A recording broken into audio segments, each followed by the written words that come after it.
888-3811. Kirsten Nielson is the Secretary of the Department of Homeland Security. I must say, she seems very impressive to me. And in New Orleans today, here's what she had to say about all this harumph. Cut 16, go. It is important to note that these minors are very well taken care of. Don't believe the press. They are very well taken care of. You know this, as many of you have detention facilities of your own. We operate according to some of the highest standards in the country. We provide food, medical, education, and all needs that the child requests. Let's be honest. There are some who would like us to look the other way when dealing with families at the border and not enforce the law passed by Congress, including, unfortunately, some members of Congress. Past administrations may have done so, but we will not.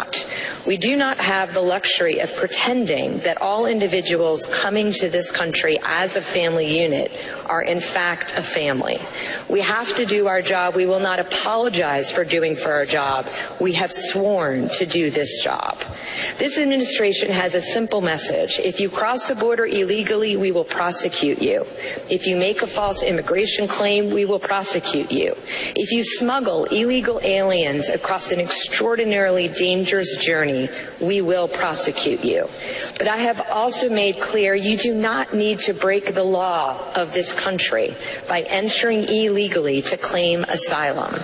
If you are seeking asylum, go to a port of entry. What is wrong with any of that? Nothing. And she has guts because she's taking on Congress. And you know, when she goes up there to testify, they will grill her. They'll try to destroy her because that's what Congress does. Useless. More and more like the Roman Senate, if you will.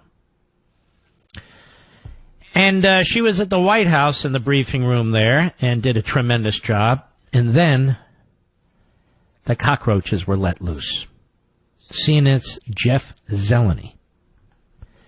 Cut 21, go. How is this not child abuse?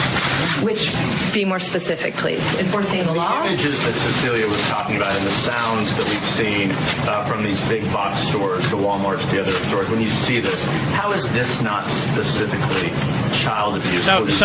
So detaining the children, feeding them, clothing them, giving them medicine, protecting them for a very short period of time while their parent, if it is a parent, but while the adult is being processed. How is that not child abuse? Now, this is the kind of moronic nonsense that you get out of the media today, particularly CNN. Go ahead. Children who are indeed being separated from their parents. So I want to be clear on a couple other things. The vast majority of children who are in the care of HHS right now, 10,000 of the 12,000, were sent here alone by their parents. Now stop. Right there. Now, she mentions that, and I watch this, and they don't care. They go right past it. So we are caring for 10,000 children who were sent here on their own by their parents. How's that for a concentration camp? Laura Bush? Michael Steele? Other names I can't remember? Go ahead. They're separated. So somehow we've conflated everything, but there's two separate issues. 10,000 of those currently in custody were sent by their parents with strangers to undertake a completely dangerous and deadly travel alone. We now care for them. We have high standards. We give them meals. We give them education. We give them medical care. Nothing they got from their magnificent home country. Go ahead. TVs. I visited the detention centers myself. That would be my answer to that question. Yes. If I could follow up for the hundreds that are not included in there. You said 10,000, but for the hundreds that we have seen, perhaps up to 2,000, is there... Whoa. What kind of question is this? For the hundreds that we've seen, perhaps under 2,000, how many has this guy seen? From the hundreds, perhaps up to 2,000? You notice this guy's not a reporter. He is going through the talking points of the left, of the ethnic front groups, of the Democrat Party base. That's what this is all about. All of it. Or they would have acted when Obama was president. Well, he wasn't as aggressive. It doesn't matter.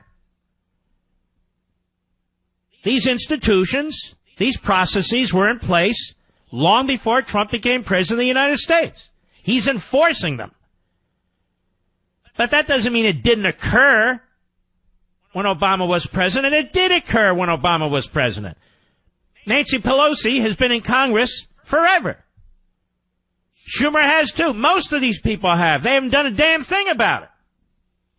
They controlled both houses of Congress and the presidency when they were ramming through Dodd-Frank and ramming through Obamacare. Notice they ignored immigration. Go ahead. Of child abuse, you believe, and how could this not What be is this child abuse, you idiot? Child abuse? They're protecting the children. And for a short period of time, they're detaining them while the adult and or their parents being processed. Go ahead. For the people who were taken from their parents, not the ones who were sent here with their parents' blessing with the smugglers, the people who were taken from their parents. This is why last week, and this is why it's resonating throughout the conservative media, this is why last week I said, when you imprison a parent, what happens to the child? You notice that question wasn't even suggested at the White House press conference today by any of the so-called media? Not once. Not once. We have several million people in prison. Many of them are parents. What's happened to their children? And what are we supposed to do? Let them out? Put them in prison with the parents? Or is immigration completely different because it involves foreigners, in many cases illegal aliens? So in that case, yes, everybody come in, whomever it is, so forth and so on. And if somebody kills somebody, then just say racism because you pointed it out. We're on to the game here. We got it. And we reject it. Go ahead. Unfortunately, I'm not in any position to deal with, with a stupid moron like you, Zeleny. That's what she's trying to say. I'll say it for her. Now we have the Washington Compost's Philip Rucker. Philip with two L's, by the way. Not very economical of him. Cut 22. Go. Sorry, President Trump has had a lot to say the last few days about immigration, but he's offered no compassion to the families that are being separated at the border. Neither have you, pal. What have you done for the families that have been separated? What has your owner of the Washington Compost done, Mr. Bezos and his $120 billion? What have the Democrats done to show compassion? Create sanctuary cities for criminals? How's that compassionate? What have they done? Go ahead. And why won't he simply pause your department's enforcement of this administration policy? Why should we pause the enforcement when people come here illegally? What does that mean, pause it? What does it mean? It means the parent, if it's the parent, and the kid, or two parents and a whole family, come on in. You're here. And that's that. That's apparently the position of the Washington Post. Because otherwise you're not compassionate. That's the word the radical left always uses, reform and compassion. Like they're the reformers and they're compassionate. They're not the reformers and they're not compassionate. Maybe Ms. Nielson should say, well, we view it this way. It's a choice. What do you mean it's a choice? It's a choice. What do you mean it's a choice? Well, like abortion. We don't care about the children. We're focused on the parent. The parent made a choice. And we have to, deal with the choice that the parent made. The parent has a right to make a choice. What do you mean they have a right to make? Look, they have a right to make a choice. It's an issue of choice, not children. Go ahead. Congress reaches that long-term fix so that these families... Shut up, you idiot. All these reporters with their agenda. There's not one dissenting reporter among them. Not one. How's that possible? Not one. It's like Comey's FBI. I'll be right back. Mark Levin.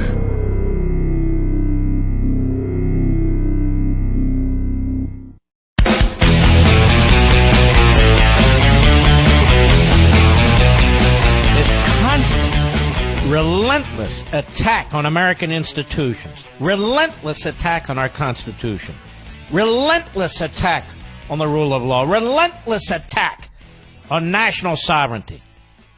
Lawlessness that only goes one way when it advances the left's cause. I can assure you, if any of these policies that they're demanding benefited the Republicans or benefited conservatives, or may I say benefited America on the whole, that Democrats would oppose every damn one of them. And the media, one great thing Donald Trump has done, perhaps the greatest thing he's done, has forced the media out of the closet. They used to pretend to be objective. They used to pretend to be impartial. They used to pretend to care about news. Now we know that it was all pretend. Now we know. No matter the occasion, whether it's their correspondence dinner, their slovenly, grotesque correspondence dinner, whether it is a White House briefing, whether it is one of their snobbish hosts on one of their cable channels or network shows, or one of their clown columnists or pretend reporters, they are to a man and to a woman, virtually, of one ideology. When is the last time the Washington Post ran a front page story, a news story, that was fair to Donald Trump? When's the first time? Or MSNBC? Or CNN? And they sit there and pretend they're the arbiters of the truth. They wouldn't know the truth if it poked them in the eye. And then they pretend that they're the defenders of freedom of the press. They're not the defenders of freedom of the press. They are the defenders of an ideology. They abuse the freedom of the press. All you have to do is sit through one of those painful White House briefings. One after another. CBS, NBC, Pacifica, whatever the hell that is. Then another one and another one and another one. All the same. And they're angry. Have you noticed? Look at their face. They're angry. They look steely-eyed. Steely-eyed at the president or the press secretary, whomever's up there. They can't wait to jump in. How can you say that? How can you say that? As if they're doing a bad imitation of Nancy Pelosi. We're on to them. Freedom of the press? No, freedom to use the press to advance their ideology. That's what's going on. No, I don't favor the government stepping in, but I do want the American people to understand. When you turn on a television station, this is what you get. The best news you can get. And not in every city, but in many, is local. Is local. The worst news you can get is national. Absolutely. These media fools pat themselves on the head, pat themselves on the back, have their little cocktail events, their little social circles. They think they're nobler than you are. They think that they're advancing liberty, freedom of the press, social justice. They're advancing no such thing. They are ideologues. I just heard at the top of the hour, national network news. Two-thirds of the American people don't favor separating parents from children.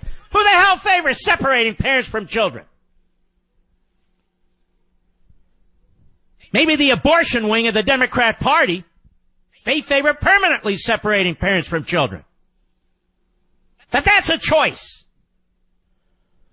That's a choice. That's not a human. And so they go on about separating parents from children. It's a short period of time. There's a reason why it's done. And they don't even tell you what the alternative is. What's the alternative? Well, there's only a few. We talked about it on Friday. What's the alternative? Send them home or let them in. Do the Democrats want to send them home? If so, why don't they say so? Tell you something. If they send them home, it'll be far worse than where they are today. Absolutely. To hear these overpaid, low IQ people on TV go on about concentration camps for kids, Nazi concentration camps. Laura Bush reminds her of Japanese internment. Is this sick or is it sick? Unbelievable. Truly unbelievable.